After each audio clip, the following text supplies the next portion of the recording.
In this video, we'll go over the scoring for skulking as well as how to fill out the score sheet. In skulking, you can only score points in rounds that you get your bid right. Otherwise, you lose points. There are also opportunities to score bonus points. Bidding one or more. When you win the exact number of tricks you bid, you get plus 20 points for each trick taken. Here's an example. You bid 3 and win 3 tricks. You get plus 60 points for the round. If you capture more or less tricks than you bid, you receive negative points. You get negative 10 points for every trick you are off by. Here is an example. You bid 3, but only win 2 tricks. You get negative 10 points for the round. Here's another example. You bid 2, but instead take 5 tricks. Since you were off by 3 tricks, you get negative 30 for the round.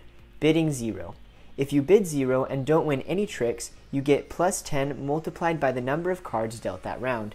The more cards dealt equals a greater amount of points you can get. Here's an example. If it's the 7th round, 7 cards are dealt. You bid 0 and take 0 tricks. This means you get plus 70 points. If you bid 0 but then take 1 or more tricks, you get negative 10 per card dealt that round. This makes it highly risky if you take a trick. Here's an example. You bid 0 in the 9th round, but capture at least 1 trick. This means you get minus 90 points for the round. Let's discuss the bonus points. Players earn bonus points by performing one of these actions. Capturing the yellow, green, or purple 14 will earn you 10 points. Capturing the black Jolly Roger 14 will earn you 20 points. Capturing a pirate with the skulking will earn you 30 points per pirate. You can only earn points for pirates that are played prior to the skulking. Any pirate cards played after the skulking do not award points to the player taking the trick. This is very important.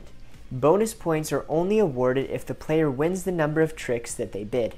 If you miss your bid, you do not get any bonus points. Let's go over the score sheet. In the top square, put the name of each player. The numbers on the left side indicate the round number and the number of cards that will be dealt that round. In this circle, you put the number of tricks you bid at the start of the round. In this first box, you put the points earned for a correct or incorrect bid. In this second box, put the bonus points you earned this round by capturing 14s or by capturing pirates with the skulking. Remember that you can only earn these bonus points with a correct bid. In this box, you put your total score for the round, the bid points plus the bonus points. In this bottom box, you put the running total, previous round total plus the current round points. Each score sheet is double-sided. Use the front side for rounds 1 through 5 and the back side for rounds 6 through 10. When you run out of score sheets, you can print more at grandpabexgames.com. Thank you so much for watching. This was part 4 of our skulking video series. Grandpa Bex Games is offering a 15% off discount for skulking on Amazon. The code and a link directly to the game are in the description below. Happy gaming!